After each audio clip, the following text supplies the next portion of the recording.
السلام عليكم ورحمة الله وبركاته. جنك جمعتي أرقامنا جمعة كنا نو سندابو جرمتي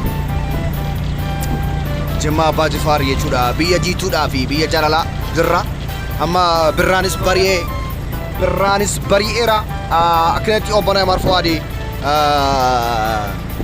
biyya jiituu magariituu kana isin daawwachiisaa jiru. Egaa hundi keessanuu YouTube kana subscribe godhattanii waan Oromiyaa keessa jiruu fi waan naannoo ishee keessa jiru waan adda addaa haala yeroo fi qilleensa ishee asirraa ni dhageessu jechuudha. Subscribe yaaddarragaachuu share godhaa laayikii godhaa kan hin irraanfatina. Obbolee Marfuwaadhi immoo akkuma beekamu isiniif waraabee waan adda addaa waan nama gammachiisu tokko inshallah yoo jiraanne yoo umuriin jiraanne hundi keenyaayyuu sin daawwachiisa jechuudha. Egaa amma bakka misoomaa itti dalagamu jechuudha. Bakki kun Asandaaboodha. Asandaaboo ta'ee naannoo Gilgil Gibee namtudha. Gilgil Gibee bakka misoomni itti misoomamaa jiru misooma laa kun jechuudha. Bakka sana keessatti maaltu argama beektu? Misooma. Akkasii miskiinnis illee kunooti maashaallaadha.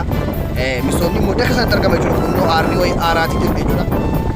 Misooma akkanatti dalagama jechuudha. Kanaaf hundi keessanuyyuu waan Oromiyaa keessa jiru daawwachuudha. Gilgil Gibee bakka jedhamtu kana Gilgil Gibee jechuun ijoolleen Asandaaboo ni beeku.